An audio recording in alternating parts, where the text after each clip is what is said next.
আল্লাহ তাআলা কিয়ামতের কঠিন ময়দানে, যেদিন স্বামী স্ত্রীকে চিনবে না, স্ত্রী স্বামীকে দেখে পালিয়ে যাবে, বন্ধু বন্ধুরে চিনবে না, পীর সাহেব মুরিদরে চিনবে না, মুরিদ পীর সাহেবরে চিনবে না, দলের কর্মী তার নেতারে চিনবে না, নেতা তার কর্মীরে চিনবে না, বন্ধু বন্ধুরে দেখে পালাবে। এই কঠিন মুহূর্তে সূর্যটা মাথার কাছে চলে আসবে, জমিনটা তামার জমিন হবে, আজকের জমিনের মতো নয়। মানুষ ঘর্মাক্ত, ক্লান্ত, শ্রান্ত মাথার মগজগুলো কানের ছিদ্র আর নাকের ছিদ্র দিয়ে বেয়ে বেয়ে পড়বে। বিশ্বনবী ফরমান, ময়দানে 7 শ্রেণীর ব্যক্তিকে রব্বুল আলামিন তার আরশের নিচে ছায়া দিবেন। তার মধ্যে প্রথম শ্রেণীর ব্যক্তি হলো ইমামুন আদিল। ইমামুন আদিল, ন্যায়পরায়ণ শাসক,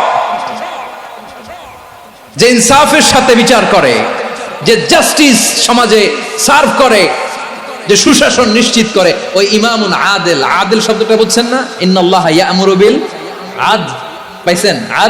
আদিল। 7 শ্রেণীর ব্যক্তিকে আল্লাহ তাআলা সুশীতল আরশের নিচে ছায়া দিবেন, যেদিন তার দেয়া ছায়া ছাড়া কোনো ছায়া থাকবে না। এর প্রথম হচ্ছে ইমামুন আদিল, ন্যায়পরায়ণ শাসক। চিল্লায় বলেন সুবহানাল্লাহ। আবার বিশ্বনবী বললেন, ইন্নাল মুকসিতিনা ইনদাল্লাহি আলা মানাবিরা মিন নূর আন ইয়ামিনির রহমান। কিয়ামতের দিন যারা ন্যায়পরায়ণ হিসেবে আল্লাহর সামনে দাঁড়াবে, কিয়ামতের দিন রব্বুল আলামিন তার আরশের ডান দিকে ওই ন্যায়পরায়ণ লোকদের জন্য আরশের ডান দিকে একটা নূরের মিম্বারে তাদেরকে বসার সুযোগ করে দিবে। আল্লাহর আরশের ডান দিকে ন্যায়পরায়ণ লোকদের জন্য আল্লাহ তাআলা নূরের মিম্বার বানাবে। 4টে কেন কথা মনে করেছেন? আল আদাল, জাস্টিস। ইন্নাল্লাহা ইয়া'মুরু বিল আদল। আল্লাহ তাআলা এই আদালতের নির্দেশনা দেয়, সুবিচার, সুশাসন। প্রিয় ভাইয়েরা, এটা আমরা বাংলাদেশে চাই কি চাই না? এই যে অরাজকতা, এই যে অন্যায়, এই যে জুলুম, এই যে ইনকনসিস্টেন্সি, সমাজের অসঙ্গতি, এর প্রধান কারণ জাস্টিস নাই, সুবিচার নাই, সুশাসন নাই। শেষবারের মতো আওয়াজ করে বলেন তো, আমরা বাংলাদেশে আদল চাই কি চাই না? তাহলে প্রথম নির্দেশনা শেষ। আল্লাহ তাআলা তোমাদেরকে আদলের আদেশ দেন। এরপর আল্লাহ বললেন, আমি তোমাদেরকে ইহসানের আদেশ দেই। ইন্নাল্লাহা ইয়া'মুরু বিল আদলি ওয়াল ইহসান। আমি তোমাদেরকে যেমনি আদলের নির্দেশনা দেই, তেমনি ভাবে তোমাদেরকে ইহসানের নির্দেশনা দেই। ইহসান, আওয়াজ করে সবাই বলেন তো ইহসান। সবাই বলেননি? সবাই বললে এতটুকু আওয়াজ হবে আমি বিশ্বাস করি না। আওয়াজ করে বলুন আল ইহসান। ইহসান মানে কারো প্রতি সফট হার্টেড হওয়া, মহানুভব হওয়া, অনুগ্রহ পরায়ণ হওয়া, অনুগ্রহশীল হওয়া, একে অপরের প্রতি দয়াদ্র হওয়া। একে অপরের প্রতি দয়াদ্র, অনুগ্রহশীল হওয়া ছাড়া মানবিক সমাজ কশিনকালেও গঠন করা সম্ভব না। প্রিয় ভাইয়েরা, সুন্দর আচরণ দিয়ে, ইহসান দিয়ে যা জয় করা যায়, নরম আচরণ দিয়ে যেটা অর্জন করা যায়, কঠোরতা দিয়ে সেটা পারা যায় না। বিষ্ণু ঈসা ইসলাম ইহসান দিয়ে, কোমল আচরণ দিয়ে, তার অনুগ্রহ দিয়ে তিনি অনেক কাফিরের হৃদয়কে জয় করে ফেলেছেন। সাইয়েদনা সুমামা ইবনে উসাল রাদিয়াল্লাহু তাআলা আনহুর কথা মনে পড়ে যায়। তিনি ছিলেন ইয়ামামার বাদশা। মদিনাতে বিশ্বনবীকে হত্যা করার নিয়তে এসেছিলেন। গোপনে গোপনে বিশ্বনবীকে হত্যা করে আবার ইয়ামামাতে তিনি ফিরে যাবেন। কিন্তু কি অবাক করা কাণ্ড, হত্যা করতে পারে নাই, সাহাবাদের হাতে তিনি ধরা পড়ে গেলেন। সাইয়েদনা সুমামা ইবনে উসাল রাদিয়াল্লাহু তাআলা আনহু হত্যার নিয়তে আসলেন, কিন্তু হত্যা করতে পারলেন না। সাহাবারা ওনাকে ধরে ফেললেন, ধরে মসজিদে নববীর পিলারের মধ্যে বেঁধে রাখলেন। সুমামা ইবনে উসাল, সিরাত থেকে শুনে, সিরাত থেকে শোনাচ্ছি, রাদিয়াল্লাহু তাআলা আনহু ইয়ামামার অধিপতি ছিলেন। ইয়ামামা বিশ্বনবীকে হত্যার জন্য আসছেন, ধরা পড়ে গেছেন, এখন মসজিদে নববীতে বেঁধে রাখছে, তার মানে বন্দী। এখন স্ট্যাটাস কি? বন্দী, ক্যাপটিভ। বিষ্ণু ঈসা ইসলাম সাহাবাদেরকে বললেন, তার খোঁজ খবর নিও, সুমামা ইবনে উসালের খোঁজ খবর নিও। সাহাবারা বলেন, ইয়া রাসূলুল্লাহ, আপনাকে হত্যা করতে এসেছে, তার তো কঠিন ক্যাপিটাল পানিশমেন্ট হওয়া দরকার, কঠিন শাস্তি হওয়া দরকার। বিশ্বনবী বললেন, না, আমি যেটা জানি তোমরা সেটা জানো না, তোমরা সুমামার সাথে ভালো আচরণ করো। বিশ্বনবী সুমামার কাছে গেলেন, প্রথম দিন যে তিনি কালেমার দাওয়াত দিলেন, ইমানের দাওয়াত দিলেন, ইসলামের দাওয়াত দিলেন, রিসালাতের দাওয়াত দিলেন, আখিরাতের দাওয়াত দিলেন। পরের দিন যে বিশ্বনবী সালাতের দাওয়াত দিলেন, যাকাতের দাওয়াত দিলেন, ইসলাম কি, কিভাবে, কেমন করে পালন করতে হয় চমৎকার আর্টিকুলেট করতে শুরু করলেন। তন্ময় হয়ে সুমামা ইবনে উসাল রাদিয়াল্লাহু তাআলা আনহু বিশ্বনবীর কথাগুলো শুনতে আরম্ভ করলো। একদিন নয়, 2 দিন নয়, টানা 3 দিন বিশ্বনবী সুমামার কাছে ইসলামকে প্রেজেন্ট করেছেন, উপস্থাপন করেছেন। আওয়াজ করে বলেন, কয় দিন? 3 দিন। 3 দিন মসজিদে নববীতে বাধা। আর সাহাবীদেরকে বললেন, তার খোঁজ খবর নিও, তোমরা যে রুটি বানাও এর মধ্যে সবচেয়ে ভালো আটার রুটিটা তারে দিও, সবচেয়ে রিফাইন্ড খেজুর, যেটা পিওর খেজুর, এটা তারে দিও। আর বিশ্বনবী নিজের উট থেকে দুধ দহন করে ওনার বাড়ির এক কর্মচারীকে বলেছেন, দুধ দহন করে সুমামার জন্য নিয়ে যেও। সুবহানাল্লাহ পড়বেন না? সবাই তো অবাক, ইয়ামামা থেকে আসছে নবীকে হত্যা করতে, বিশ্বনবী দেখে তারে জামাই আদর করে, তাকে মজার মজার খাবার দিও, দুধ দিও, আদর আপ্যায়ন করো। একদিন নয়, 2 দিন নয়, টানা 3 দিন বিশ্বনবী এভাবে সুমামার কাছে যে ইসলামকে প্রেজেন্ট করতে আরম্ভ করলেন, ইসলামকে উপস্থাপন করতে শুরু করলেন। আর তাকে চমৎকার এন্টারটেইনমেন্ট, আপ্যায়ন দিতে আরম্ভ করলেন। টানা 3 দিন যখন ইসলামের দ্য বিউটিজ অফ ইসলাম, ইসলামের সুমহান বাণী, সৌন্দর্য তার কাছে উপস্থাপন শেষ, তাকে আপ্যায়ন শেষ, বিশ্বনবী বললেন সাহাবাদেরকে, যাও এবার সুমামার হাতের পায়ের রশি দুটো খুলে দাও। সাহাবারা বললেন, ইয়া রাসূলুল্লাহ, কি বলেন আপনি? ও তো হত্যাকারী, সুযোগ পায় নাই, আপনারে মারতে পারে নাই, ছেড়ে দিলে আবারও আপনার উপর তলোয়ার নিয়ে ঝাঁপিয়ে পড়বে। নবী, এই সিদ্ধান্ত আপনি নিতে যাবেন না। বিশ্বনবী বললেন, যেটা বলেছি সেটা করো, সুমামার রশিগুলো ছেড়ে দাও, সুমামার হাতে পায়ের রশিগুলো যে তোমরা খুলে দাও। সাহাবারা তর্ক জুড়ে দিলেন, লা ইয়া রাসূলুল্লাহ, এমনটা করবেন না, তো ভয়ঙ্কর ভয়ঙ্কর খুনি, কি জানি কি হয়ে যায়। বিশ্বনবী বললেন, না, তার হাতে পায়ের রশিগুলো খুলে দাও। সাহাবারা বিশ্বনবীর কথা মতো তার হাতে পায়ের রশিগুলো খুলে দিল। সুমামা মুহূর্তের মধ্যে মসজিদে নববী থেকে বের হয়, ইয়ামামায় ফিরে না যে মসজিদে নববীর পাশে একটা খেজুর বাগান ছিল, সেখানে চলে গেলেন। সেখানে একটা ছোট্ট কুয়া ছিল, কুয়ার পানি দিয়ে তিনি গোসল করলেন। সুবহানাল্লাহ পড়েন। কুয়ার পানি দিয়ে গোসল করে মসজিদে নববীর সামনে এসে বিশ্বনবী এবং সাহাবাদের সামনে দাঁড়িয়ে সাব্বাবা উঁচু করে বললেন, আশহাদু আল্লা ইলাহা ইল্লাল্লাহ ওয়া আশহাদু আন্না মুহাম্মাদান আবদুহু ওয়া রাসূলুহু। আল্লাহু আকবার। আমি সাক্ষ্য দিচ্ছি আল্লাহ ছাড়া কোনো ইলাহ নাই, আর মুহাম্মদ আল্লাহ তাআলার প্রেরিত বান্দা এবং রাসূল। প্রিয় ভাইয়েরা, ইহসান দিয়ে যা জয় করা যায়, কঠোরতা দিয়ে সেটা কঠিনকালেও জয় করা যায় না। আওয়াজ করে বলেন, ঠিক কি না? এবার সুমামা দাঁড়িয়ে বলে, ওগো নবী, আমি তো কালিমা পড়ে মুসলমান হয়ে গেলাম, এবার শোনেন, এই মুহূর্তের আগে আপনার চেহারার চাইতে নিকৃষ্ট কোনো চেহারা আমার কাছে ছিল না, কিন্তু শাহাদা পাঠ করার পরে আপনার চেহারার চাইতে উত্তম শ্রেষ্ঠ কোনো চেহারা আমার কাছে আর নাই। ও নবী, আজকের দিনের আগে ইসলাম ধর্মের চেয়ে নিকৃষ্ট অপছন্দনীয় কোনো ধর্ম আমার কাছে ছিল না, কিন্তু এই মুহূর্ত থেকে ইসলামের চেয়ে সেরা শ্রেষ্ঠ পছন্দনীয় কোনো ধর্ম আমার কাছে নাই। নবী গো, আজকের দিনের আগে মদিনার চাইতে অপছন্দনীয় নিকৃষ্ট কোনো শহর আমার কাছে ছিল না, কিন্তু এই মুহূর্তের পর থেকে মদিনার চাইতে কোনো শ্রেষ্ঠ শহর আমার জানা নাই। সে ছিল গমের বড় ডিলার, গম বেচতো। কি বেচতো? তার গম কিনে মক্কার লোকেরা রুটি খাইতো। সে ঘোষণা দিল, আজকে থেকে মক্কাবাসীদের জন্য সব গম আমি হারাম করে দিলাম, মক্কাবাসী এখন না খেয়ে মরে। সুবহানাল্লাহ পড়বেন না?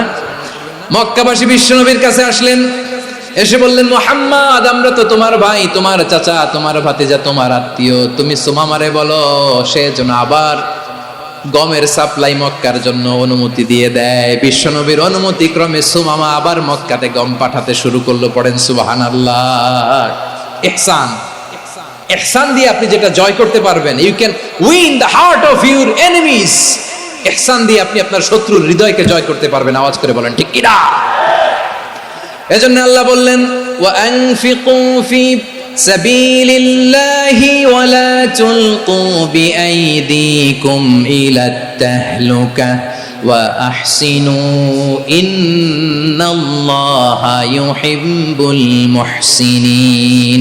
তোমরা আল্লাহর রাস্তায় দান করবে আর নিজেরা নিজেদেরকে ধ্বংসের হাতে ঠেলে দিও না। তোমরা একে অপরের প্রতি ইহসান করবে, কারণ ইহসানকারীদেরকে আল্লাহ বড্ড ভালোবাসেন। সুবহানাল্লাহ পড়েন। আবার সূরা রহমান আল্লাহ বললেন, হাল জাযাউল ইহসানি ইল্লাল ইহসান ফাবিআইয়ি আলা, সবাই পড়েন, ফাবিআইয়ি আলাই রাব্বিকুমা তুকাযযিবান। ইহসানের প্রতিদান হিসেবে ইহসানই হয়।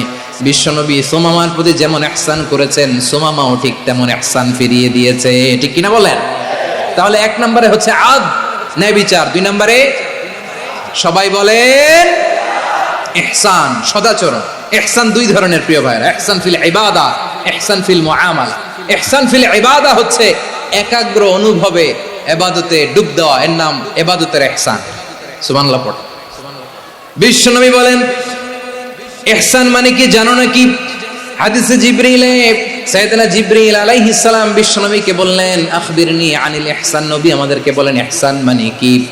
বিশ্বনবী বললেন, আনতা আবুদাল্লাহা কাআন্নাকা তারাহু ফাইন লাম তাকুন তারাহু ফাইন্নাহু ইয়ারাক। ইহসান মানে হলো এমন ভাবে তুমি আল্লাহর সামনে নিজেকে উজাড় করে ইবাদত করবে, তুমি ভাববে তুমি আল্লাহকে দেখতে পাচ্ছ। আর এটা যদি ভাবা তোমার জন্য কঠিন হয়ে যায়, অন্তত এতটুকু তুমি ভাববা যে আল্লাহ তোমাকে দেখতে পাচ্ছেন। ঠিক কিনা বলেন? ও আমার বীর চট্টলার ভাইয়েরা, কেউ যেটা দেখে না সেটা দেখে কে? এই বিশ্বাস হৃদয়ের মধ্যে আছে? নামাজে যখন দাঁড়ান এই ফিলিংসটা আনা যাবে? হ্যাঁ, এশার সালাত তো এখনো হয় নাই না? আলোচনা শেষে এশার সালাত এখানে অনুষ্ঠিত হবে, তাই না? আচ্ছা বলুন তো, আমরা এশার সালাত পর্যন্ত বেঁচে থাকবো এই গ্যারান্টি আছে কার কার? হাত তোলেন। কয়েকজন হাত তুলছে পেছনে, না বুঝে তুলে ফেলছে।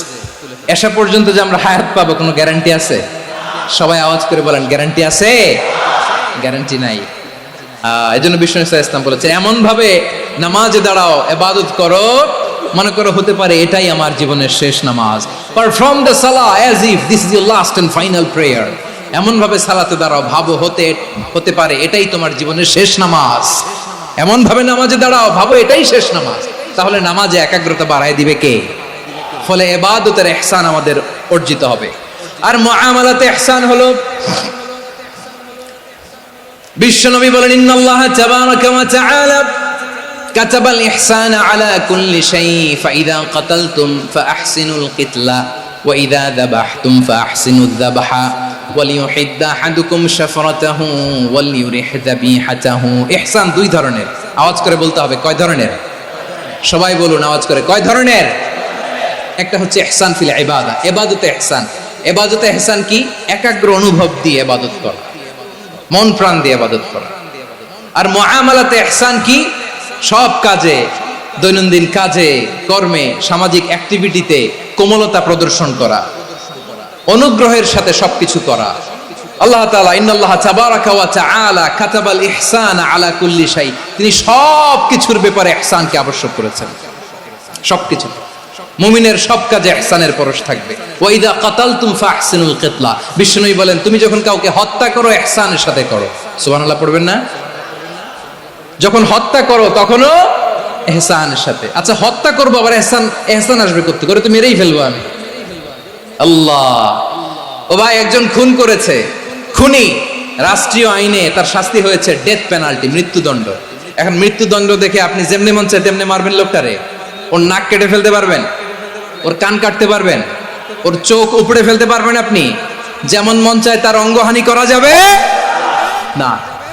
ইহসানের সাথে তাকে হত্যা করো। সুবহানাল্লাহ, this is Islam, this is the true essence of Islam. ওয়া ইযা যাবাহতুম ফাহসিনুয যাবহা, যখন জবাই করবে তখনও ইহসানের সাথে জবাই করো। করব জবাই, ওইখানেও নাকি ইহসান। আচ্ছা কুরবানির দিন আমরা পশুগুলোরে কি করি বলেন সবাই আওয়াজ করে? জবাই। জবাই মানে তো এটার মেরেই ফেলতেছি, একটু পরে তো টুকরো টুকরো করে গোশতগুলো খাবো, এটা তো খাবো, এটা তো মেরেই ফেলবে। বিষ্ণু বলে না, জবাইয়ের মধ্যেও মুমিনের জবাইয়ের ভেতরেও ইহসানের পরশ থাকা চাই। যখন জবাই করবে প্রাণীটাকে হাত পা টাইট করে বেঁধে নাও, ছুরিটাকে শার্পেন করে নাও, ধারালো করে নাও, যাতে অল্প সময়ে জবাইটা হয়ে যায়, প্রাণীটা যাতে কম কষ্ট পায়। সুবহানাল্লাহ পড়ে। দিস ইজ কল্ড ইহসান। ইহসান। আল্লাহ তাআলা যেমনি আদলের আদেশ করেছেন, ন্যায় বিচার, জাস্টিস এনশিওর করতে বলেছেন, সমাজে ইহসানের ব্যবহার, ইহসানের অনুশীলন তিনি করতে বলেছেন। এজন্য মুমিনের প্রতিটি কাজে, আমার চট্টগ্রামের ভাইয়েরা আমার দিকে তাকান, খেয়াল করে শুনুন, মুমিন জীবনের প্রতিটি কাজে ইহসানের পরশ থাকা চাই। আমরা যেন আমাদের পরিবারের প্রতি ইহসান করি, আমরা যেন আমাদের কর্মচারীদের প্রতি ইহসান করি, আমরা যেন আমাদের কলিগদের প্রতি ইহসান করি, আমরা যেন আমাদের ভাইদের প্রতি ইহসান করি। মুমিন জীবনের প্রতি কাজে ইহসানের পরশ থাকার দরকার আছে না নাই? কথা বুঝতে পেরেছেন? তাহলে আল্লাহ তাআলার তিনটা আদেশ ছিল, কয়টা গেল? ভুলে গেছে, ভুলে গেছে চট্টগ্রাম। তিনটা আদেশের মধ্যে কয়টা বললাম? প্রথমে কি ছিল? আদল। 2 নম্বরে, 3 নম্বরে রব্বুল আলামিন বললেন ওয়া ইতা ইদিল কুরবা, নিকটাত্মীয়দেরকে দান করো, নিকটাত্মীয়দেরকে দাও, যারা তোমাদের ব্লাড কানেকশনের আত্মীয় তাদেরকে তোমরা দাও। এখানে জেনারেলি বললেন দাও, কি দিব সেটা তিনি এখানে বলেন নাই, সেটা তিনি সূরাতুল ইসরার মধ্যে বলেছেন। আল্লাহ বলেন ওয়া আতিযাল কুরবা হাক্কাহ, নিকটাত্মীয়দেরকে তাদের অধিকার, তাদের প্রাপ্য তোমরা বুঝিয়ে দাও। দেখেন, একটা শান্তির সমাজ, একটা সমৃদ্ধ সমাজ, একটা মানবিক সমাজ গঠনের জন্য আল্লাহ তাআলা বেশি না, মাত্র 3টা অর্ডার, 3টা ভার্ডিক্ট তিনি জারি করেছেন। 1 নম্বর সুশাসন, ন্যায় বিচার; 2 নম্বর ইহসান; 3 নম্বর নিকটাত্মীয়, যারা কাছের, তোমার ভেরি ক্লোজ রিলেশনশিপে আছে, তাদেরকে দাও। দাও, দিলে বাড়িয়ে দেয় কে? অনেকে দিতে চায় না, কৃপণতা করে। দিলে বাড়ায় দেয় কে? ও মিয়া, মদিনার মধ্যে সবচাইতে গরিব সাহাবী ছিল বেলাল রাদিয়াল্লাহু তাআলা আনহু। ওনার এন্টায়ার অ্যাসেট, সম্পদের পরিমাণ কতদূর জানেন? একটা লুঙ্গি। বেলাল রাদিয়াল্লাহু তাআলা আনহু, ওনার টোটাল ওয়েলথের এস্টিমেশন হচ্ছে মাত্র একটা লুঙ্গি। একটা লুঙ্গি, টোটাল ওয়েলথ এস্টিমেশন, টোটাল সম্পদের পরিমাণ বেলাল রাদিয়াল্লাহু তাআলা আনহুর কি ছিল? কথা বোঝে নাই বোধহয়, কি ছিল? ওই বেলাল রাদিয়াল্লাহু তাআলা আনহুকে বিষ্ণু ইসলাম বলেছেন আনফিক ইয়া বেলাল, ও বেলাল তুমিও দাও। ওয়ালা তাখশা মিন যিল আরশি ইখলালা, আরশের অধিপতির তো কোনো ঘাটতি নাই, তুমি দিলে ওই আল্লাহ তোমারে বাড়ায় দিবে। এজন্য আমার প্রিয় ভাইয়েরা, দিলে কমে না, দিলে বাড়ে। অনেকে ধরে রাখে, নতুন কিছু নিতে পারে না, হাত দিয়ে যেটা ধরে রেখেছেন এটা দিয়ে দেন, বড় একটা ধরার সুযোগ পাবেন। জোরে বলেন ঠিক কিনা? ধরেন 5 কেজি ওজনের একটা ধরে রাখছেন, এখন 10, এটা না চালে 10 কেজি ধরতে পারবেন আপনি? আচ্ছা, 10 কেজির জিনিস একটা আছে হাতে, ওইটা যদি ছেড়ে দেন তাইলেই না 15 কেজি ধরতে পারবেন। কথা বলেন ঠিক কিনা? তাহলে দিলে বাড়িয়ে দেয় কে? রব্বুল আলামিন বললেন 3 নাম্বার আদেশ হলো তোমাদের প্রতি সমাজটারে কেমন করে মানবিক সমাজ, সুন্দর সমাজ গড়বা। 3 নাম্বার আদেশ হলো ওয়া আতিযাল কুরবা হাক্কা, নিকটাত্মীয়দেরকে তাদের প্রাপ্য বুঝিয়ে দাও। এই নিকটাত্মীয়দেরকে তাদের অধিকার বুঝিয়ে দেওয়া, প্রাপ্য বুঝিয়ে দেওয়াতে আমাদের গাফলতি আছে না নাই? চট্টগ্রামে নাই? মাশাআল্লাহ আছে, আছে। অনেকে দেখবেন অনেক আল্লাহওয়ালা তাহাজ্জুদ গুজার, সেজদা দিতে দিতে কপালে কালো দাগ ফেলে দিছে, সে তার বোনের হকটা আদায় করে নাই। আছে না নাই? হ্যাঁ, এখানেও আছে। সর্বনাশ। অনেক বড় হাজী সাহেব, বিশাল লম্বা দাড়ি, ছেলেরে সব দিয়ে দিছে, মেয়েরে কিছু দেয় নাই, মেয়ের হক আদায় করে নাই। আছে না নাই? এই হাজী সাহেবেরা, এই আল্লাহওয়ালারা কিয়ামতের ময়দানে আটকে যাবে। আপনি অন্যের অধিকার নষ্ট করেছেন, তাদের রাইটসকে ভায়োলেট করেছেন।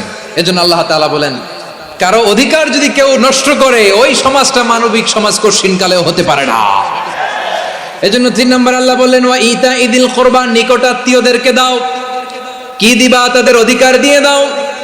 বোনের অধিকার বুঝিয়ে দাও, মেয়ের অধিকার বুঝিয়ে দাও, ফুফুর অধিকার বুঝিয়ে দাও। দেখবেন অনেক মায়েরা ছেলের পাতে মুরগির রান দেয়, মেয়ের পাতে দেয় মুরগির ঠ্যাং। এরকম আছে না নাই? ছেলেরে কি দেয়? মুরগির। মেয়ের পাতে কি দেয়? তো মেয়ের কি মুরগির রান খেতে মনে চায় না? মনে চায় না? এমনটা করা যাবে না। নিকটাত্মীয়দেরকে অধিকার দিয়ে দাও। নিকট আত্মীয়ের সাথে সুসম্পর্ক রাখো। আদেশটা কার? এজন্য প্রিয় ভাইয়েরা, জীবনে যদি বারাকা অর্জন করতে চান, নিকট আত্মীয়দের সাথে সুসম্পর্ক রাখতে হবে, তাদের জন্য উপহার পাঠাতে হবে। বিশ্বনবী বলেন, লা ইয়াদখুলুল জান্নাতা কাতে, যে ব্যক্তি আত্মীয়তার সম্পর্ককে ছিন্ন করে দেয় সে কশিন কালেও আল্লাহর জান্নাতে ঢুকবে না। আপনি কি এটারে সহজ হাদিস মনে করছেন? এটা সহজ কথা? আপনি ভাবছেন আপনার নামাজ আপনার বাঁচাতে পারবে, আপনার রোজা বাঁচাতে পারবে, আপনার তাহাজ্জুদ আপনারে বাঁচাতে পারবে? অধিকার নষ্ট করলে কিছুই আপনারে বাঁচাতে পারবে না। এজন্য নিকট আত্মীয়দেরকে দিতে হবে বেশি বেশি। বিশ্বনবী বলেন, ইন্না সাদাকাতা আলাল মিসকিনি সাদাকা ওয়া আলা যির রাহিমি ইসনাতান সাদাকাতুন ওয়া সিলা।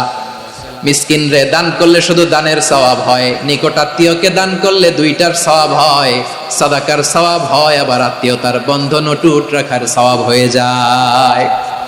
আবার বিশ্বনবী বললেন, মান সাররাহু আইয়ুবসাতা লাহু ফি রিজকিহি ওয়া ইউনসা লাহু ফি আসারিহি ফালইয়াসিল রাহিমা। যে ব্যক্তি তার রিজিকের প্রশস্ততা চায় আর হায়াতে বরকত চায়, সে যেন তার আত্মীয়ের সাথে সুসম্পর্ক রাখে। আমার প্রিয় চট্টলার ভাইয়েরা, আমাদের রিজিক বাড়ুক, এটা আমরা চাই কি চাই না? সবাই চান? হ্যাঁ, আমাদের রিজিকে প্রশস্ততা আসুক, চাই কি চাই না? আমাদের হায়াতে বরকত আসুক, আমরা চাই কি চাই না? এই দুইটা যদি চান তাহলে নিকট আত্মীয়দের সাথে সুসম্পর্ক রাখবেন, পারবেন? তাহলে সমাজটারে মানবিক সমাজ বানায় দিবে কে? তিনটা আদেশ চলে গেল। কয়টা? আওয়াজ করে বলেন। 1 নম্বরে কি ছিল? 2 নম্বরে, 3 নম্বরে নিকট আত্মীয়দেরকে দান। আপনাদেরকে আরো শোনার আগ্রহ আছে? আপনাদের মনোযোগ আছে না গেছে? কষ্ট হচ্ছে না? মাশাআল্লাহ, মাশাআল্লাহ। তাকবীর পড়ুন, লিল্লাহে তাকবীর।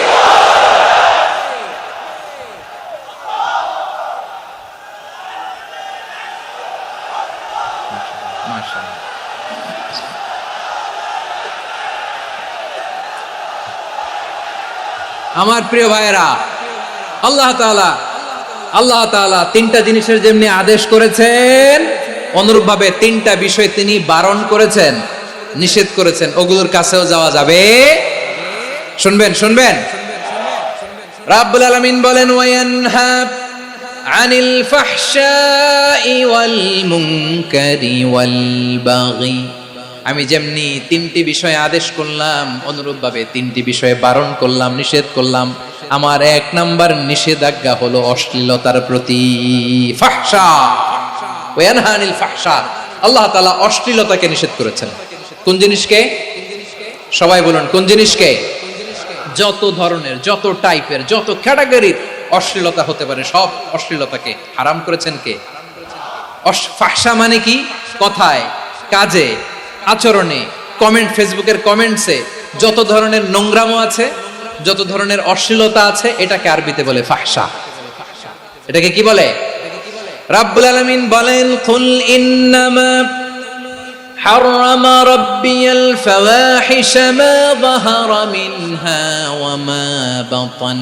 ও নবী, আপনি বলে দেন, আমার রব প্রকাশ্য, অপ্রকাশ্য, স্পষ্ট কিংবা অস্পষ্ট, দৃশ্যমান কিংবা অদৃশ্যমান সব অশ্লীলতাকে হারাম করেছেন। সব ধরনের অশ্লীলতা হারাম, সব ধরনের। আল্লাহ তাআলা আমাদেরকে অশ্লীলতা থেকে বাঁচান। অশ্লীলতা থেকে তিনি আমাদেরকে হেফাজত করুক, পড়েন আমিন। এবার বলেন, আমাদের সমাজে অশ্লীলতা আছে না নাই? চট্টগ্রামে নাই? আমি কই নাই, ওনারা বলে আছে। দেখছেন, আমি সামহাও বাঁচায় দেওয়ার ট্রাই করতেছি, ওনারা বলে আছে। অশ্লীলতা নানা ভাবে, নানা নামে, নানা মোড়কে আমাদের সমাজে আছে না নাই? সংস্কৃতির নামে, ফ্যাশনের নামে, বিনোদনের নামে, উপন্যাসের নামে, কনসার্টের নামে অশ্লীলতা আছে না নাই? আপনি দেখেছেন কনসার্টগুলোর অবস্থা? এই যে আতিফ আসলাম যে আসছে আমাদের দেশে, তারপর কে কে আসছে, আমাদের তরুণ তরুণীরা, আমাদের যুবক যুবতীরা, আমাদের জেনজিরা, কি অবস্থা ওইখানে? হ্যাঁ, কি অবস্থা? কে বাঁচাবে ওদের? কে রক্ষা করবে ওদের ইমানের? ওদের চরিত্রের হেফাজতের গ্যারান্টি কে দিবে? কনসার্টের নামে অশ্লীলতা আছে না নাই? ছেলে মেয়ে একে অপরকে জড়ায় ধরতেছে, একে অপরকে চুমু খাচ্ছে প্রকাশ্যে, দিবালোকে, গণমানুষের সামনে। আল্লাহ তাআলা এই অশ্লীলতা থেকে আমাদেরকে বেঁচে থাকতে বলেছেন, বেঁচে থাকতে বলেছেন।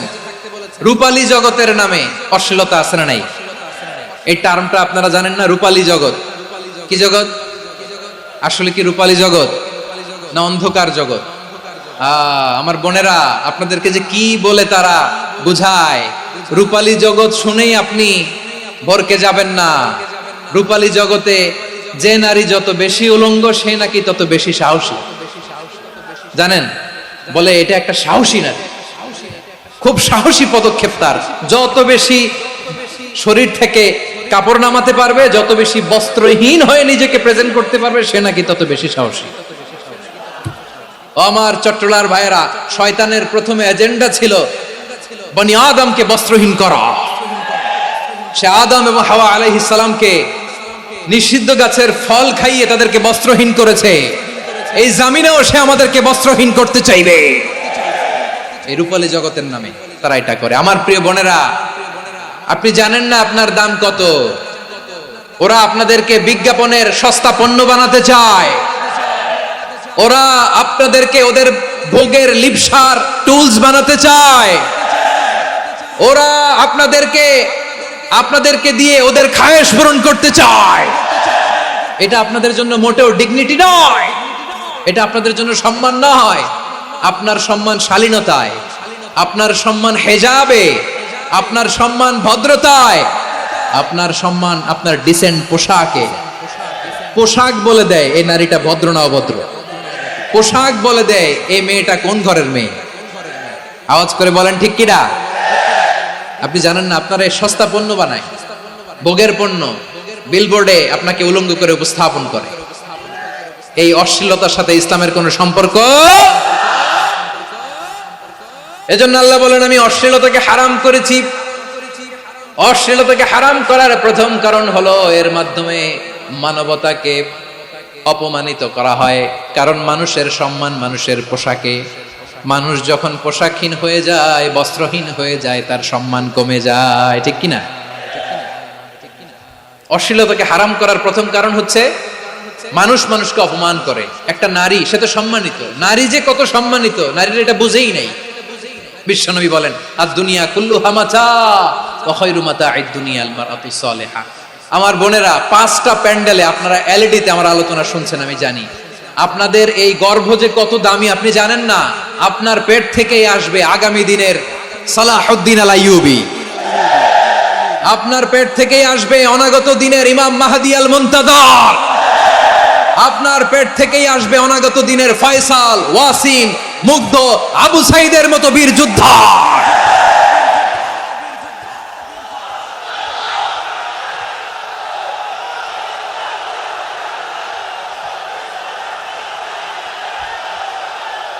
আমার প্রিয় বোনেরা, আমার প্রিয় বোনেরা, বিশ্বনবীর কথার ওজন খেয়াল করেন। আদ-দুনিয়া কুল্লুহা মাতা ওয়া খায়রু মাতা'আদ দুনিয়াল মারআতুস সালিহা। দুনিয়ার সবকিছুই অ্যাসেট, এর মধ্যে সবচেয়ে দামি অ্যাসেট নেককার নারী। আপনার গর্ভ যে কত দামি আপনি জানেন না। নিজের সময়টাকে কাজে লাগান, কোরআন পড়েন, সুন্নাহ পড়েন। আপনার অনেক দায়িত্ব ঘরে। You are the MD of your family. একটা family it's a very big institution. পরিবার একটা অনেক বড় প্রতিষ্ঠান। and you are the MD of your institution. আপনি এই পরিবারের MD, managing director of your family. এখানে আপনার কত দায়িত্ব। আপনি ছেলে মেয়েদেরকে তারবিয়া করবেন। আপনি আপনার স্বামীর জন্য ঘরটারে জান্নাতের নীর বানাবেন। আপনার জন্য জান্নাতের ডুপ্লেক্স বাড়ি ওইখানে তৈরি করে রাখবে কে? আপনি যে কত দামি আপনি জানেন না। নারীদেরকে আল্লাহ বানিয়েছেন উচ্চতর করে, নিম্নতর নয়। নারীদেরকে ছোট্ট জিনিস দিলে এটারে বড় করে দেয়। নারীদেরকে ভ্রূণ দিলে, শুক্রাণু দিলে নারী এটারে বাচ্চা হিসেবে উপহার দেয়। ঠিক কিনা? বিয়ের মাধ্যমে স্বামী যখন তার শুক্রাণু তার স্ত্রীকে উপহার দেয়, স্ত্রী রিটার্নে কি উপহার দেয়? ফুল ফর্ম বেবি, মানব সন্তান। দেখছেন, আপনি দিলেন একটুকুনি, দিছে বিশাল। আপনি যদি নারীকে বাজার এনে দেন, নারী এটাকে সুস্বাদু খাবারে রূপান্তর করে দেয়। আপনি তাকে একটা মুচকি হাসি দিয়ে দেন, সে তার কলিজা দিয়ে দেয়। কিন্তু যদি আপনি তার মনে কষ্ট দেন, সে আপনার জীবনকে জাহান্নাম বানাইয়া দেয়। খবর আছে, নারীর মন বুঝতে পারলে নেয়ামত, বুঝতে না পারলে কিয়ামত। ঠিক কিনা বলে? কত দামি আপনি জানেন না, জানেন না আপনি কত দামি, অনেক দামি আপনি। আপনাদেরকে যেন ভোগের সস্তা পণ্য বানাতে না পারে, আপনাদেরকে সচেতন থাকতে হবে, সজাগ থাকতে হবে, কনসার্ন থাকতে হবে। শয়তানের ওই হাতছানির দিকে আর নজর দেওয়া যাবে না। তাহলে কেন আল্লাহ তাআলা এই ফাহশা অশ্লীলতাকে হারাম করলেন? এক নাম্বার, এতে হিউম্যান ডিগনিটি কমে। দুই নাম্বার, এতে মানুষের অধিকার নষ্ট হয়। আপনি বিয়ে করেছেন, এরে পরকিয়া করেন, ওর সাথে এরকম আছে না নাই? স্ত্রীর অধিকার নষ্ট করেছেন। আপনি বিবাহ সম্পর্কে আবদ্ধ হয়েছেন তার সাথে, আপনি পরকিয়া করেন ওই ছেলের সাথে, আপনি আপনার হাজবেন্ডের সাথে বিট্রে করেছেন। এজন্য আল্লাহ অশ্লীলতাকে হারাম করেছেন। অশ্লীলতাকে হারাম করার আরেকটা কারণ হচ্ছে আল্লাহ তাআলা এই হিউম্যান জেনারেশনকে, এটাকে প্রিজার্ভ করতে চায়। হিফজুন নাসল, এটা মাকাসিদুশ শরিয়ার অনেক গুরুত্বপূর্ণ একটা মাকাসিদ, অনেক গুরুত্বপূর্ণ। আপনার নাসল, আপনার জেনারেশনকে সংরক্ষণ করা। এই যে আসতেছে ফেব্রুয়ারি, কত ফেব্রুয়ারি জানো? এটা কি বিশ্ব ভালোবাসা দিবস? হ্যাঁ, কি দিবস? এই বিশ্ব ভালোবাসা দিবসের সাথে মুসলমানদের কোনো সম্পর্ক নাই। আমার প্রিয় ভাইরা, এই যে আপনি অবৈধ সম্পর্কে জড়ালেন, কেন আল্লাহ অশ্লীলতাকে হারাম করেছে দেখেন। বলতেছিলাম যে এটা আপনার নাসল, আপনার জেনারেশন, আপনার লিনিয়েজ, আপনার বংশকে প্রিজার্ভ করা। কে কার বাবা, কে কার মা, বাবা মা জানা, প্রজন্মকে প্রিজার্ভ করা, এটা ইসলাম ওয়াজিব করে দিয়েছে। এই যে অবৈধ সম্পর্কের কারণে, বিশ্ব বেহায়া দিবসের কারণে, এগুলোর আউটকাম, আউটপুট হিসেবে মাঝে মাঝে এই ঢাকা মেডিকেলের ডাস্টবিনে নবজাতকের বাচ্চার কান্নার আওয়াজ শুনতে পাওয়া যায়। চট্টগ্রাম মেডিকেলের ডাস্টবিনে নবজাতকের কান্না শুনতে পাওয়া যায়। বীর চট্টলার মুসলমানেরা বুঝতে পারলে আওয়াজ করে বলেন, এই যে চট্টগ্রাম মেডিকেলে যে নবজাতকটা পাওয়া গেল, ওর বাবাকে আমাকে বলেন, ওর বাবাকে, ওর মাকে, ও কোন ফ্যামিলির সন্তান কেউ জানে? আপনি হিউম্যান ডিগনিটিকে অপমান করেছেন না? আপনি তার ভবিষ্যৎকে অন্ধকার করেছেন না? আপনি তার লিনিয়েজকে প্রশ্নবিদ্ধ করে দিয়েছেন না? এই জন্য আল্লাহ তাআলা অশ্লীলতাকে আমাদের জন্য হারাম করে দিয়েছেন। পড়েন সুবহানাল্লাহ। এই জন্য রাব্বুল আলামিন বলেন, কুল ইন্নামা হারামা রাব্বিয়াল ফাওয়াহিশা মা যাহারা মিনহা ওয়া মা বাতান। প্রকাশ্য অপ্রকাশ্য সব অশ্লীলতাকে হারাম ঘোষণা করে দিয়েছে কে? আবার দুনিয়ার বুকে যারা অশ্লীলতার প্রসার করে তাদের জন্য শাস্তি মজুদ রেখেছে কে? রাব্বুল আলামিন বলেন, ইন্নাল্লাযীনা ইউহিব্বুনা আন তাশিআল ফাহিশাতু ফিল্লাযীনা আমানু লাহুম আযাবুন আলীমুন ফিদ দুনিয়া ওয়াল আখিরাতি ওয়াল্লাহু ইয়ালামু ওয়া আনতুম লা তা'লামুন। নিশ্চয়ই যারা বিশ্বাসীদের মাঝে অশ্লীলতার প্রচার প্রসার করতে চায় তাদের জন্য আমি মর্মন্তুদ শাস্তি প্রস্তুত করে রেখেছি, দুনিয়াতেও রেখেছি, আখিরাতেও রেখেছি। ঘোষণাটা কার? যারা এই নাটকের নামে, সিনেমার নামে, রূপালী জগতের নামে, মুভির নামে, ওটিটি প্ল্যাটফর্মের নামে আমার সমাজে অশ্লীলতা ছড়াতে চায় তাদের জন্য কঠিন মর্মন্তুদ শাস্তি মজুদ রেখে দিয়েছে কে? ও আমার বোনেরা, এখনো আপনি জাগবেন না? এখনো আপনার চিন্তার দুয়ারে এখনো নাড়া পড়ে নাই? ওরা আপনাকে উলঙ্গ বানাতে চায়, ওরা আপনাকে আইটেম গার্ল বানাতে চায়। এজন্য ইসলাম অশ্লীলতাকে হারাম করেছে। হারাম। ইসলাম বলেছে যোজন যোজন দূরে থাকো, ওরা বলে না কাছে আসো, কাছে আসার গল্প, ক্লোজ আপ ওয়ান, কাছে আসার গল্প আছে না নাই? চট্টগ্রামে তো এগুলো নাই মাশাআল্লাহ। হ্যাঁ, এখানেও আছে ক্লোজ আপ ওয়ান, কাছে আসার গল্প। আল্লাহ বলেন ওয়ালা তাকরাবুজ জিনা, কাছেও এসো না, জিনা থেকে যোজন যোজন কিলো দূরে থাকো, ওরা বলে কাছে আসার গল্প। আমার বীর চট্টলার ভাইয়েরা, কাছে আসতে হলে আমরা কোরআনের কাছে আসব, কাছে আসতে হলে নবীর কাছে আসব, কাছে আসার গল্প হবে আমার রবের কাছে আসার গল্প। চিল্লায় বলো ঠিক কিনা?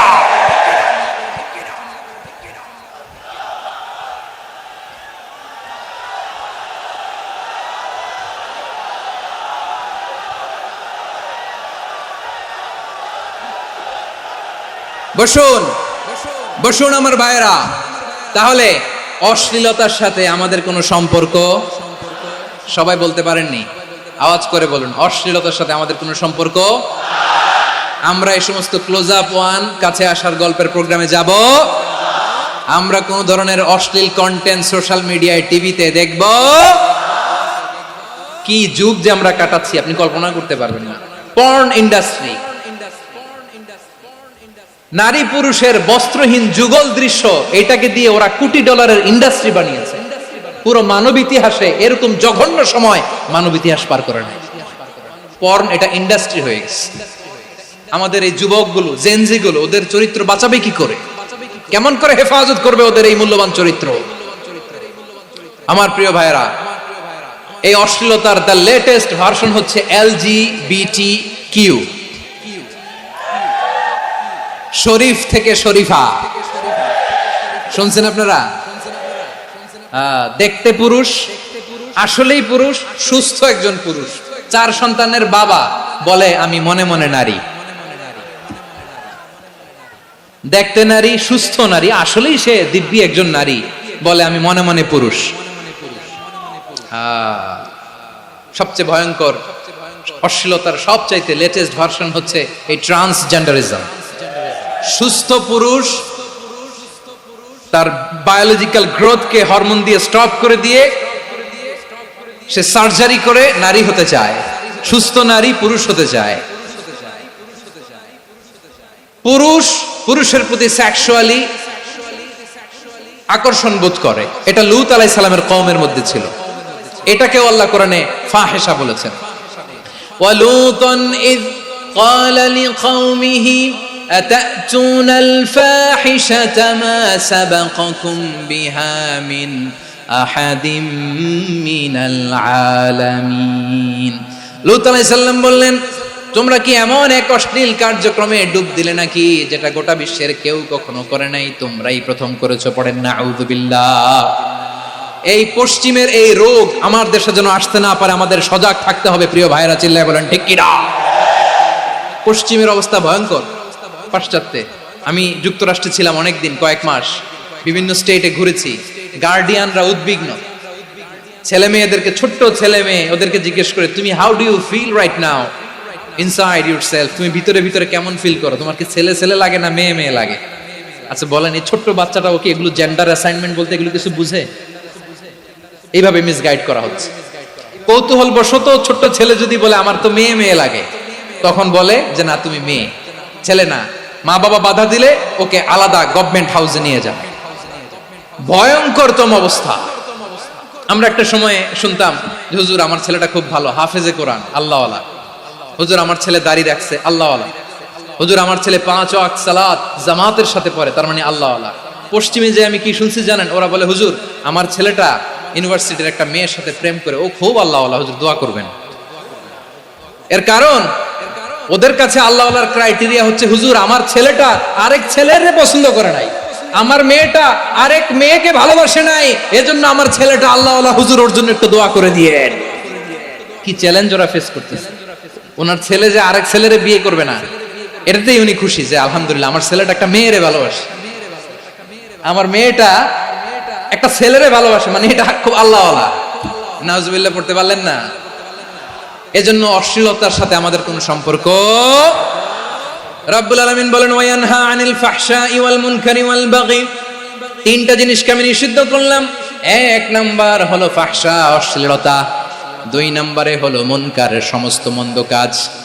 আপনাদের মনোযোগ আছে না? শেষ করে দিব? আর 2-1 মিনিট শুনবেন? আচ্ছা বলি তাহলে, আর 2-1 মিনিট। তাহলে নিষেধাজ্ঞা জারি করেছেন 3টা জিনিসের উপর। 1 নাম্বার কি? ফাহশা, অশ্লীলতা। 2 নাম্বার মুনকার। মুনকার মানে হচ্ছে যত মন্দ কাজ, খারাপ কাজ, বাজে কাজ, এটার বলে মুনকার। এটার কি বলে? আপনারা পড়ছেন না? তা'মুরুনা বিল মা'রুফি ওয়া তানহাউনা আনিল মুনকার। ভালো কাজের আদেশ, সৎ কাজের আদেশ, অসৎ কাজের নিষেধ। মুনকার, মুনকার হচ্ছে মানুষের স্বাভাবিক বিবেকবোধ যেটাকে খারাপ বলে, ওইটাই মুনকার। পৃথিবীর সব আসমানি গ্রন্থ যেটাকে খারাপ বলেছে, মানুষের স্বাভাবিক বিবেকবোধ যেটাকে খারাপ বলেছে, এগুলো সব মুনকার। যেমন ইফটিজিং, এটা কি ভালো না খারাপ? মজুদদারি, খাদ্যে ভেজাল দেওয়া, ওজনে কম দেওয়া, মাছে ফরমালিন মিশানো, চাঁদাবাজি, টেন্ডারবাজি, দখলবাজি, এগুলো আমাদের স্বাভাবিক বিবেকেই বলে এগুলো খারাপ, এগুলো হচ্ছে মুনকার। আল্লাহ তাআলা এই মুনকার থেকে আমাদেরকে বেঁচে থাকতে বলেন, আর শয়তান এই মুনকারের প্রতি আমাদেরকে উদ্বুদ্ধ করে। আল্লাহ তাআলা বললেন, ইয়া আইয়ুহাল্লাযীনা আমানু লা তাত্তাবিউ খুতুওয়াতিশ শাইতান ফাইন ওয়া মান ইয়াত্তাবি' খুতুওয়াতিশ শাইতানি ফাইন্নাহু ইয়া'মুরু বিল ফাহশাই ওয়াল মুনকার। আল্লাহ বললেন, আমার গোলামেরা শোনো শোনো, ও আমার বিশ্বাসী বান্দারা খবরদার, তোমরা কশিনকালেও শয়তানের পদাঙ্ক অনুসরণ করবে না, কারণ শয়তান তোমাদেরকে অশ্লীলতা এবং মন্দ কাজের দিকে উদ্বুদ্ধ করে। আমাদের কাজ হচ্ছে শয়তান আমাদেরকে যেদিকে নিতে চায় আমরা তার উল্টা দিকে যাব, ঠিক কিনা বলে? শয়তান এই মন্দ কাজকে আমাদের কাছে বিউটিফাই করে, চাকচিক্যময় করে আমাদের সামনে উপস্থাপন করে। এজন্য আল্লাহ বলেন, মুনকারকে থামাতে হবে, মুনকার প্রতিরোধ করতে হবে। মুনকার প্রতিরোধের দায়িত্ব শুধু আমাদের নাকি? শুধু আপনার খতিব সাহেবের, ইমাম সাহেবের, নাকি মুসলিম উম্মার সবার? আওয়াজ করে বলুন, মুনকার অসৎ কাজ প্রতিরোধের দায়িত্ব কার? রাব্বুল আলামিন বলেন, কুনতুম খায়রা উম্মাতিন উখরিজাত লিন-নাসি তা'মুরুনা বিল মা'রুফি ওয়া তানহাউনা আনিল মুনকার। তোমাদেরকে শ্রেষ্ঠ জাতি করে জমিনের মধ্যে আবির্ভূত করা হয়েছে, যাতে করে তোমরা জমিনের ভেতরে সৎ কাজের আদেশ করতে পারো আর অসৎ কাজের নিষেধ করতে পারো। উম্মাহ কুনতুম খায়রা, তাহলে গোটা উম্মার দায়িত্ব, এটা বুঝতে পারছেন তো? আচ্ছা, আরো নিচে আসেন। এরপরে আল্লাহ বললেন, শুধু উম্মাহ না, এই জমিনের রাজত্ব আমি যাদের হাতে দেই, এই জমিনের মালিক আমি যাদেরকে বানিয়ে দেই, যাদেরকে আমি সরকারের দায়িত্ব দেই, তাদেরকেও মুনকার প্রতিরোধের দায়িত্ব দিয়েছে কে? আল্লাহ বলেন, যারা ক্ষমতার মসনদে বসেছে তাদেরকে 4 দফা কর্মসূচি আমি আল্লাহ দিলাম। আওয়াজ করে বলেন, কয় দফা? আল্লাহ বলেন, আল্লাযীনা ইম্মাক্কান্নাহুম ফিল আরদি আকামুস সালাতা ওয়া আতাউয যাকাতা ওয়া আমারু বিল মা'রুফি ওয়া নাহাউ আনিল মুনকার ওয়ালিল্লাহি আকিবাতুল উমুর। যারা এই জমিনের উত্তরাধিকার হয়েছে তারা 4 দফা কর্মসূচি নিয়ে সামনে আগাবা। সালাত কায়েম করবা, যাকাত আদায় করবা, সৎ কাজের আদেশ দিবা, অসৎ কাজ থেকে মুনকার প্রতিরোধ করবা। আদেশটা কার? আমার প্রিয় চট্টলার ভাইরা, পুরো উম্মার দায়িত্ব মুনকার প্রতিরোধ করা, সরকার প্রধানের দায়িত্ব মুনকার প্রতিরোধ করা। এরপর আল্লাহ বলেন, প্রতিটা ফ্যামিলির যিনি প্রধান সিইও বাবা, প্রত্যেক বাবারও দায়িত্ব এই মুনকার প্রতিরোধ করা। আওয়াজ করে বলেন, ঠিক কিনা? যেমনটি সাইয়েদনা লুকমান আলাইহিস সালাম ওনার কলিজার টুকরা সন্তানকে আদেশ করেছেন, ইয়া বুনাইয়া আকিমিস সালাতা ওয়া'মুর বিল মা'রুফি ওয়ানহা আনিল মুনকার। পড়েন সুবহানাল্লাহ।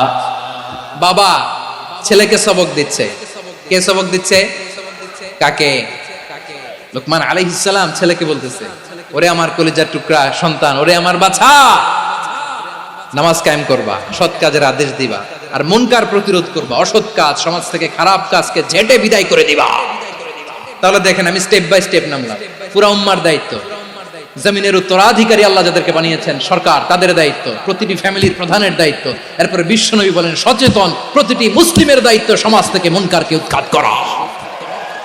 বিশ্বনবী বলেছেন, মান রাআ মিনকুম মুনকারান ফালিয়ুগাইয়িরহু বিয়াদিহি ফাইন লাম ইয়াস্তাতি ফাবিলিসানিহি ওয়া ইন লাম ইয়াস্তাতি ফাবিকলবিহি ওয়া যালিকা আযআফুল ঈমান। সমাজে যে মুনকার দেখবে, খারাপ কাজ দেখবে, সে যেন হাত দিয়ে সেটাকে থামায়। কি দিয়ে? আপনাদের তো হাত নাই না? হাত আছে, হাত আছে। ওরা যেই হাত দিয়ে অন্যায় করে ওইটা প্রতিরোধের জন্য আমাদেরও হাত আছে না নাই? থামাতে হবে, থামাতে হবে।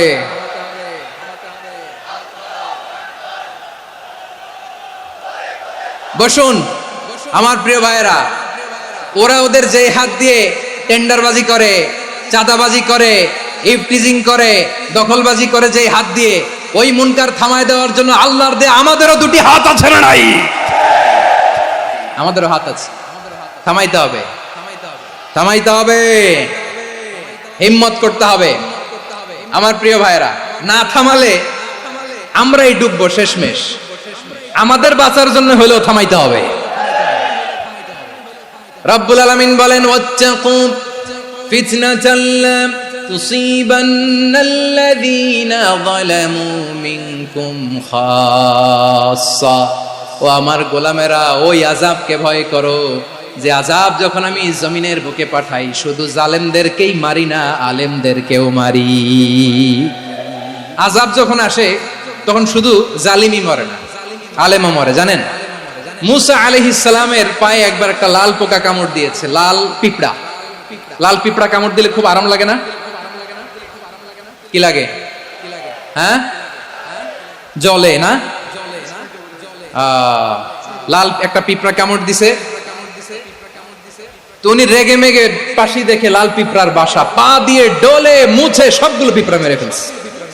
এই ঘটনাটা আল্লাহ ঘটিয়েছেন, এজন্য মুসা আলাইহিস সালাম ছিলেন কালিমুল্লাহ, সরাসরি আল্লাহর সাথে কথা বলতেন। তিনি আল্লাহকে জিজ্ঞেস করেছিলেন, আল্লাহ তুমি যখন কোনো জনপদে আযাব পাঠাও, শাস্তি দাও, ওখানকার শুধু জালেমরাই তো মরে না, ভালো মানুষগুলাও মরে, তো আযাব দিবা মুশরিকদের উপর দিবা, অবাধ্যদের উপর দিবা, ভালো মানুষগুলোরে মারো কেন?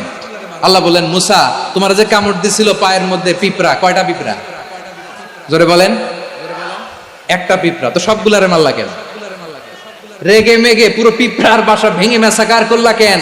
এই মুসা, আমি যখন অ্যাকশনে যাই, আমি যখন শাস্তি দেই, তখন এত বাস বিচার করা হয় না, বাস বিচার করা যায় না। যখন অ্যাকশনে যাওয়া হয় ওইটা ডাইরেক্ট অ্যাকশন হয়ে যায়। চিল্লায় বলো ঠিক কি না? এজন্য আমাদের বাঁচার জন্য হলেও এই পাপ থামাতে হবে, এই শয়তানের অট্টহাসি থামাতে হবে, অন্যায় অপরাধ সমাজ থেকে আমাদের থামাতে হবে। কারণ আযাব আসলে ওরাও মরবে, আমরাও মরব। একটা জাহাজ 2 তলা, আপনি আছেন 2য় তলায়, শুনতেছেন? শুনতেছেন? জাহাজ কয় তলা? আপনি কোন তলায়? 2য় তলায়। নিচের তলার কিছু লোক জাহাজের তলা ছিদ্র করতে আরম্ভ করছে। কি ছিদ্র করতেছে? আচ্ছা, জাহাজের তলা ছিদ্র করলে তলা দিয়ে কি ঢুকে? এখন আপনি যদি বলেন আমার কি, আমি তো 2 তলায়, আমার কি, আমি তো সেফ, আমি তো সেফ জোন, আমি তো ভালো আছি, আমি তো ভালো আছি, ওরা ছিদ্র করে ওরা মরবে। আসলে কি শুধু ওরা মরবে, নাকি তলা ফুটো হলে ভিতরে পানি ঢুকলে আপনারও সলিল সমাধি হবে? তলা দিয়ে যখন পানি ঢুকবে, জাহাজ ঢুকলে আপনিও মরবেন। এজন্য নিজে মরার আগে ওই পাগলগুলোর নিচতলায় যে থামাতে হবে। চিল্লায় বলেন ঠিক কি না? এজন্য আল্লাহ বললেন, মুনকার প্রতিরোধের দায়িত্ব সমাজের টপ টু বটম সবার। পুরো আম্মার দায়িত্ব, সরকার প্রধানের দায়িত্ব, প্রতিটি ফ্যামিলির প্রধান বাবার দায়িত্ব। বিশ্বনবী বললেন প্রতিটি সচেতন মুসলিমের দায়িত্ব। এজন্য মুনকার প্রতিরোধ করার দরকার আছে না নাই? সমাজে এই যে ইফটিজিং হয়, আপনার বোনের বয়সী একটা মেয়েকে কিছু বকাটে টিটকারি করে, এই বলে সেই বলে, নোংরা কথা বলে, রাস্তায় দেখেও আপনি পাশ দিয়ে না দেখার মতো চলে যান কেন? আপনি দাঁড়ান না কেন? আপনি দাঁড়ালেই তো থেমে যাবে, কারণ সত্যের যে শক্তি, তার সামনে মিথ্যা মুখ থুবড়ে পড়ে। আপনার সামনে ও কিছুই না, নাথিং।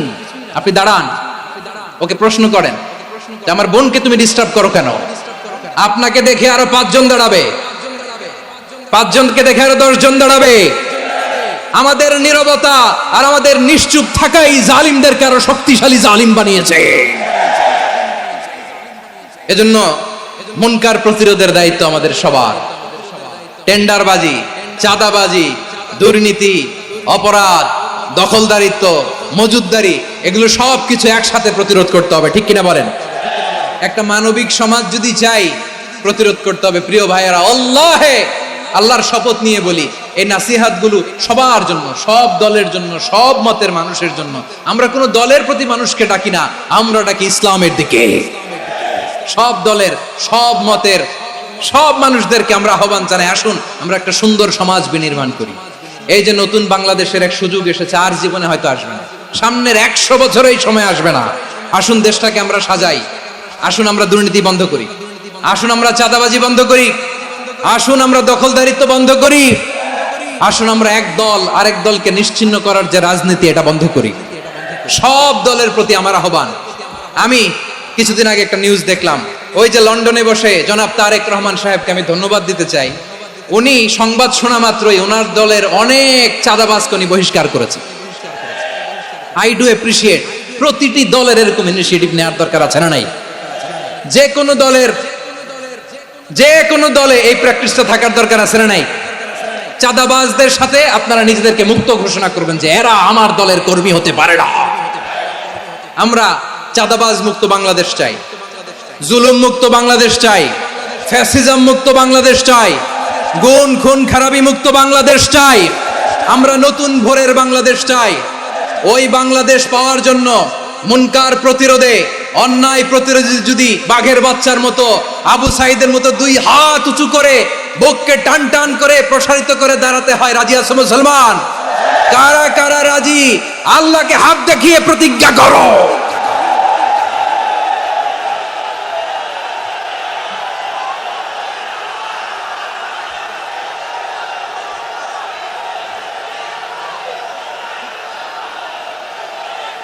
আমার প্রিয় ভাইয়েরা, বসুন বসুন আমার ভাইয়েরা।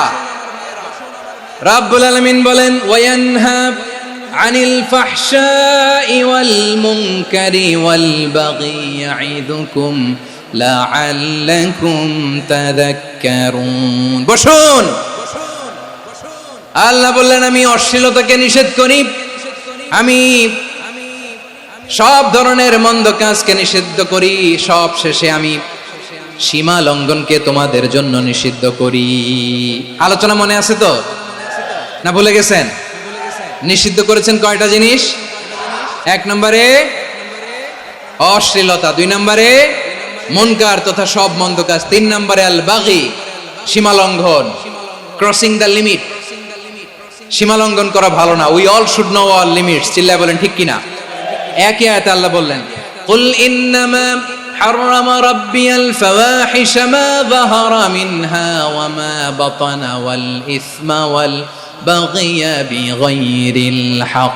অন্যায় ভাবে যে অবাধ্য হয়, যে সীমা লঙ্ঘন করে, তাদেরকেও আমি এটা হারাম করে দিলাম। সীমা লঙ্ঘন করা হারাম, সীমা লঙ্ঘন করা হারাম। আল্লাহ বারবার বারবার আমাদেরকে ওয়ার্নিং দেয়। যখন আমরা থামি না তখন আল্লাহ ধরে, আর যখন ধরে তখন ছাড়ে না। ধরে ধরে ধরে না, ধরলে আল্লাহ। ফেরাউনকে কিন্তু হুট করে ধরে নাই, আপনারা জানেন 9 বার ওয়ার্নিং দিয়েছে। ফেরাউনকে আল্লাহ তাআলা ওয়ার্নিং দিয়েছিল কয়বার? বীর চট্টলার বীর সেনানীরা আওয়াজ করে বলেন, ফেরাউনকে ধরার আগে ওয়ার্নিং দেওয়া হয়েছিল কয়টা? রাব্বুল আলামিন বলেন, ওয়ালাকাদ আতাইনা মূসা 9 আয়াতিন বাইয়িনাত। 9টা মুআজিজা দেখিয়েছি। 1 2 3 বারবার এইভাবে রিমাইন্ডার, ওইভাবে রিমাইন্ডার, এইভাবে নসিহত, ওইভাবে দাওয়া। ফাকুলা লাহু কাওলান লাইয়িনা, নরম করে বলো, সফট করে বলো, যত ওয়ে হতে পারে দাওয়া মেথডোলজি। মূসা আলাইহিস সালামের সব অ্যাপ্লাই শেষ। 10ম বারে যে আল্লাহ ধরছে, 10ম বারে যে ধরেছে। এজন্য আল্লাহ বলেন, আমি সীমা লঙ্ঘনকে পছন্দ করি না। কোরআনের অন্য আয়াতে বাগীকে বলা হয়েছে আল ইতিদা। সীমা লঙ্ঘন যারা করে তাদেরকে আল্লাহ বলেছেন মুতাদিন। ওয়াকাতিলু ফি সাবিলিল্লাহিল্লাযীনা ইউকাতিলুনাকুম ওয়া লা তা'তাদু ইন্নাল্লাহা লা ইউহিব্বুল মুতাদিন। আমি সীমা লঙ্ঘনকারীদেরকে কোশ্চিনকালেও পছন্দ করি না। আমরা যেন সীমা লঙ্ঘন না করি। রাজি আছেন তো? যে কোনো ক্ষেত্রে ইবাদতে যেন সীমা লঙ্ঘন না করি। অনেকে আমরা ইবাদতে সীমা লঙ্ঘন করে ফেলি। বিশ্বনবী সাল্লাল্লাহু আলাইহি ওয়াসাল্লাম যেটা শিখিয়েছেন, এর বাইরে যে অতিরিক্ত বুজুর্গ হতে চায়, এরকম আছে না নাই? করা যাবে না, কোনো ক্ষেত্রেই সীমা লঙ্ঘন করা যাবে, এমনকি যুদ্ধ ক্ষেত্রেও না। বিশ্বনবী সাল্লাল্লাহু আলাইহি ওয়াসাল্লাম বলেন, খবরদার যুদ্ধ ক্ষেত্রেও সীমা লঙ্ঘন করো না। কি সুন্দর ইসলাম আমরা পেয়েছি। বিশ্বনবী বলেন, খবরদার যুদ্ধের ময়দানে কোনো নারীর গায়ে হাত তোলো না, কোনো শিশুর গায়ে হাত তোলো না, কোনো গবাদি পশু হত্যা করো না, কোনো শস্য ক্ষেত্র ধ্বংস করো না, ইবাদতরত অন্য ধর্মের কোনো সন্ন্যাসীর গায়ে হাত তোলো না। বলেন সুবহানাল্লাহ। তাহলে আমরা সীমা লঙ্ঘন করতে পারবো। প্রিয় ভাইরা, একটা সুখী, সমৃদ্ধ, শান্তির সমাজ, মানবিক সমাজ যদি আমরা গঠন করতে চাই, আমাদের আল্লাহর দেয়া কয়টা আদেশ মানতে হবে বলেন দেখি? সবাই বলেন কয়টা? আর বেঁচে থাকতে হবে কয়টা জিনিস থেকে? আওয়াজ করে বলেন কয়টা? আচ্ছা, আদেশ নাম্বার 1 কি ছিল বলেন? আল্লাহর আদেশ কি? 1 নাম্বার আদাল, ন্যায়পরায়ণতা। আমরা সুবিচার, সুশাসন, ন্যায় বিচার চাই কি চাই না? 2 নম্বরে কি ছিল? মাশাআল্লাহ, আওয়াজ করে বলেন 2 নম্বরে কি ছিল? ইহসান, আমরা যেন সবার প্রতি দয়া পরবশ হই, ইহসান করি। 3 নম্বরে কি ছিল? নিকটাত্মীয়দের দান করা, তাদের অধিকার প্রাপ্য বুঝিয়ে দেওয়া। পাশাপাশি 3টা জিনিস থেকে আল্লাহ বারণ করেছেন, নিষেধ করেছেন। তার প্রথমটা ফাহশা, অশ্লীলতা। অশ্লীলতার সাথে আমাদের কোনো সম্পর্ক। আজকের এই ঐতিহাসিক চট্টগ্রামের প্যারেড ময়দান থেকে আমরা যত ধরনের মা তাহারা মিনহা মা বাতান, প্রকাশ্য অপ্রকাশ্য, দৃশ্যমান অদৃশ্যমান, সব অশ্লীলতা থেকে নিজেদেরকে মুক্ত ঘোষণা করলাম। অশ্লীলতাকে আমরা না বলে দিলাম। আওয়াজ করে সবাই বলুন নো। অশ্লীলতার সাথে আমাদের কোনো সম্পর্ক। 2 নম্বর নিষেধাজ্ঞা কি ছিল? আল মুনকার, সমাজের যত মন্দ কাজ এগুলোকে আমরা প্রতিরোধ করব। রাজি আছেন তো সবাই? 3 নম্বরে আল বাগি, সীমালঙ্ঘন। কোন মুসলিম সীমালঙ্ঘন করে না, এমনকি যুদ্ধক্ষেত্রেও না। আওয়াজ করে বলেন ঠিক কিনা? রাব্বুল আলামিন শেষে বললেন ইয়াইদুকুম লাআল্লাকুম তাযাক্কারুন, আল্লাহ তোমাদেরকে উপদেশ দেন যাতে তোমরা শিক্ষা গ্রহণ করো। আমরা উপদেশ দেব, আমরা জোর করে কাউরে কিছু মানাতে চাই না। লা ইকরাহা ফিদ্দিন ওয়া যাক্কির ফাইন্না যিকরা তানফাউল মুমিনিন। উপদেশ দিলে এটা মুমিনদের কাজে দেয়। লাস্তা আলাইহিম বিমুসাইতির ইন্নামা আনতা মুযাক্কির। নবী হে, আপনি রিমাইন্ডার দাতা, আপনি উপদেশ দিবেন। আমরাও বিশ্বনবীর এই হাদিসগুলো থেকে, কোরআনের আয়াত থেকে রিমাইন্ডার, এই কথামালা, বাণী বাহক হিসেবে এই বাণীগুলো আপনাদের সাথে কাছে পৌঁছে দিলাম। আমরা আল্লাহ তাআলার কাছে প্রার্থনা করি, আল্লাহ আমরা যেন আদল দিয়ে আমাদের সমাজকে গঠন করতে পারি। আল্লাহ আমরা যেন ইহসান করতে পারি, আমরা যেন নিকটাত্মীয়দের দান করতে পারি। আল্লাহ যত ধরনের অশ্লীলতা, অনাচার, মন্দ কাজ, সীমালঙ্ঘন, অবাধ্যতা থেকে যেন আমরা বেঁচে থাকতে পারি। আল্লাহ তাআলা আমাদের সবাইকে কথাগুলো বোঝার ও আমল করার তৌফিক দান করুক।